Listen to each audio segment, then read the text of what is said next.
Doctor Shailesh Kharkwal जी, Singapore से। राधे राधे महाराज। राधा वल्लभ श्री हरिवंश महाराज जी, आपके चरणों में कोटि कोटि प्रणाम। महाराज जी, मन में एक जिज्ञासा रहती है कि जब भगवान कर्मों के हिसाब से सभी मनुष्यों की गति देते हैं और मृत्यु लोक के बाद परिजनों के पीछे छूटे परिवारजनों से कोई संबंध नहीं रह जाता, तो फिर हमको पितृदोष या पितृ आत्माओं द्वारा उत्पन्न होने वाली बाधाओं के बारे में क्यों सजग कराया जाता है? महाराज जी, इस शंका का ये जीवित की बात कर रहे हो ना जी? जीवित की बात कर रहे हो। ये हमारी भावना की शुद्धि के लिए है। अब हम जैसे हमारे पिता पधार गए और उनकी हम संपत्ति का उपभोग करते, उन्होंने हमारा पालन पोषण किया, उनका हमसे संबंध नहीं, लेकिन हम तो जीवित होकर उनका संबंध मान रहे ना।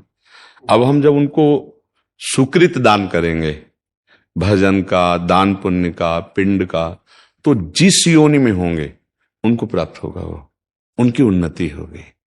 अगर वो किसी कर्म के दंड विभाग में हैं, नरक आदि में, आप यहां भजन कर, उनका उत्थान हो जाएगा, उनका मंगल हो जाए। वो आपका संबंध नहीं मान रहे, लेकिन आपका संबंध है, आप जीवित हैं। आपका स्थूल शरीर जब पड़ा होता है सैया में और आप स्वप्न देख रहे होते हैं, तो आपका स्थूल जगत और स्थूल शरीर से कोई मतलब नहीं होता, लेकिन मतलब है, जगने वाले को स्थूल से मतलब होगा ना। ऐसे ही जब शरीर छूटता है तो इस स्थूल जगत का उसका संबंध विस्मृत हो जाता है, लेकिन आपका जागृत है तो आप उसका कल्याण कर सकते हैं, क्योंकि वो आपका पिता रहा है। उसको पता नहीं है, उस समय उसको ज्ञान नहीं है, लेकिन आपको पता है, तो आप उसका मंगल कर सकते हैं भजन के द्वारा, तीर्थयाटन के द्वारा, पिंडदान के द्वारा। अगर आप नहीं करते हैं तो आपका कर्तव्यहीनता होगी, क्योंकि आपका कर्तव्य बनता है। उन्होंने आपके लिए जो भी किया, अब वो चले गए, उनका कर्तव्य खत्म हो गया आपके प्रति। अब आपका कर्तव्य उनके प्रति है, क्योंकि वो आपका पिता का संबंध था। अब उनका मंगल होना चाहिए।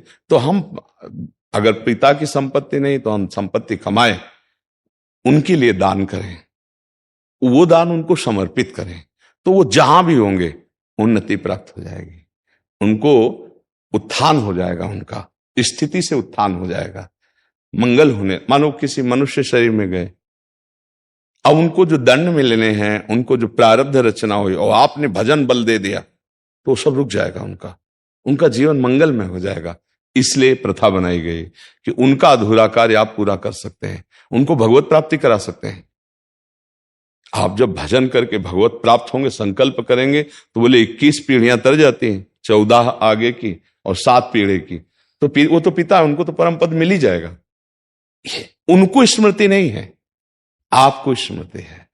अगर समझा कि स्मृति क्यों नहीं रहती, तो जैसे आप स्वप्न में होते हैं तो आपको जागृत शरीर की स्मृति नहीं रहती कि वस्तुतः मेरे शरीर को सुंदर सैया पर सुलाया गया है, मैं एक स्वप्न देख रहा हूं, ऐसा बोध नहीं होता। स्वप्न सत्य होता है और ये स्थूल शरीर का विस्मरण होता है, समझ रहे ना। ऐसे ही वो जिस लोक में गए हैं, तो आपका विस्मरण हो चुका है, आपका कोई संबंध उनकी स्मृति में नहीं है। वो जहां है, जैसे अभी आप आए हैं, तो आप कहीं से आए हैं ना, पूर्व में कहीं ना कुछ थे, आपको कोई स्मरण नहीं है। लेकिन यदि पूर्व में आपका कोई संबंधी ऐसा है जो भजन तप और आपको, तो आपका ज्ञान विज्ञान प्रकाशित होने लगेगा, अचानक आपकी स्थिति बदलने लगेगी, शरीर की, स्वभाव की और वैभव की, क्योंकि आपका संबंधी कोई संकल्प कर रहा है।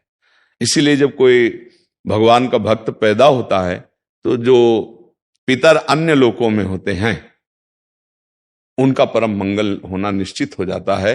तो वो कुल धन्य माना जाता है कि वो धन्य होगा। सो कुल धन्य उमा सुन जगत पूज्य सुपनीत, क्योंकि सतरत सतरत सा लोकांतर्यति। अब उस कुल में पैदा हुआ, वो चाहे नरक में पितर हो चाहे स्वर्ग में हो, दोनों बंधन युक्त हैं। एक सुखास्पद है, एक दुखास्पद है, लेकिन दोनों से पतन होता है, दोनों गिरते हैं। नरक भोग कराते हैं, स्वर्ग भोग कराते हैं, लेकिन भजन बल वो उनको परमार्थ की स्थिति, परम पद प्रदान कर सकता है। अब पुत्र अपने पिता माता की क्या, पीछे की पीढ़ियों को, पितामह आदि को भी परम पद प्रदान कर सकता है। तो ये बात है, उनको हमारा संबंध खत्म हो चुका। हमारा कर्तव्य उनके संबंध का निर्वाह करना है। जैसे बहुत लोग हैं पिता के लिए गया श्राद्ध आदि करते हैं, यज्ञ कराते हैं, भोज कराते हैं पिता के निमित्त, वो उसको स्वीकृत प्राप्त होता है जाकर के। पिता के निमित्त से भागवत कराते हैं, जप करवाते हैं, कीर्तन करवाते, ये सब उसको प्राप्त होता है। तो वो जीवात्मा जो पिता बन के आया था उसको पता नहीं है, पर आपके इस दान पुण्य के बल से उसके जो दंड विधान थे वो क्षमा हो जाएंगे और आगे बढ़ जाएगा। इसलिए कहा जाता है कि जहां पुत्र हुआ, परिवार में संतान हुई, चाहे वो बच्ची हो चाहे बच्चा हो, तो को पिता प्रसन्न होता है कि अब हमारी दुर्गति नहीं होगी। ये भजन साधन, अगर हमसे चूक हो गई तो ये भजन साधन के द्वारा मंगल कर देगा। लेकिन यदि ऐसा ना हुआ तो फिर पुत्र का होना ना होना बराबर है।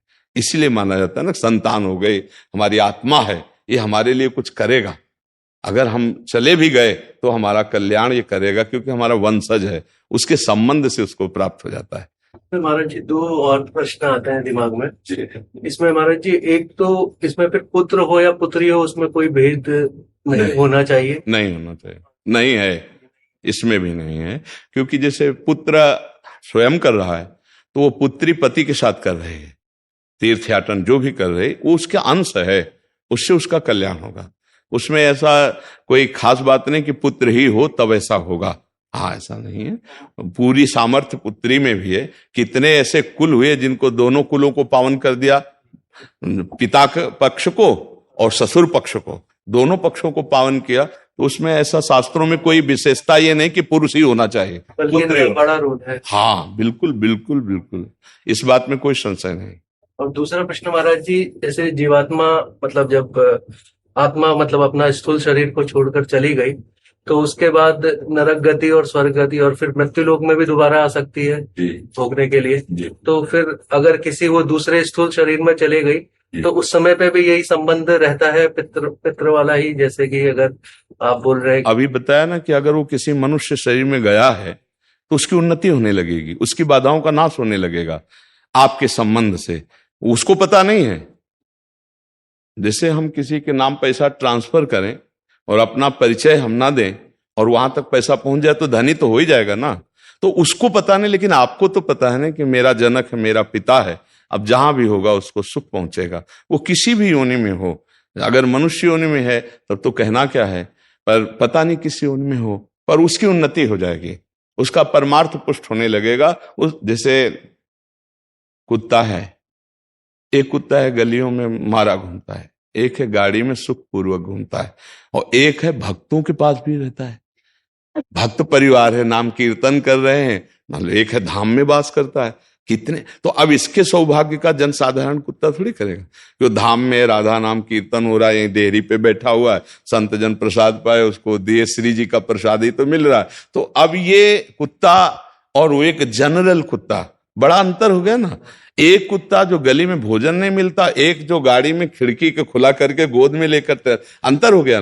किसी भी योनि में हो जीव, आपका उसका तप है, मतलब वो एक अरबपति आदमी है, अपनी गोद में बैठाले हुए है, वो उसका वो खिड़की खुला है, हवा आ रही, ऐसी गाड़ी में बैठकर कुत्ता चल रहा है, नहीं चल रहा। देखो ना, जीव है, अलग अलग उसकी स्थिति है। अगर वो पुण्यात्मा रहा तो देखो ये आया, बना किसी कर्म से स्वान, लेकिन ऐसा स्वान बना कि बाबूजी की तरह जाके गद्दे में सोता है, सर्दी में उसको कपड़ा पहनाए जाते। और एक कुत्ता है कि अगर दरवाजे में खड़ा हो जाए तो डंडा मारे बेचारा, कू कू करके, वो ना भोजन मिल रहा है ना, मतलब कितनी।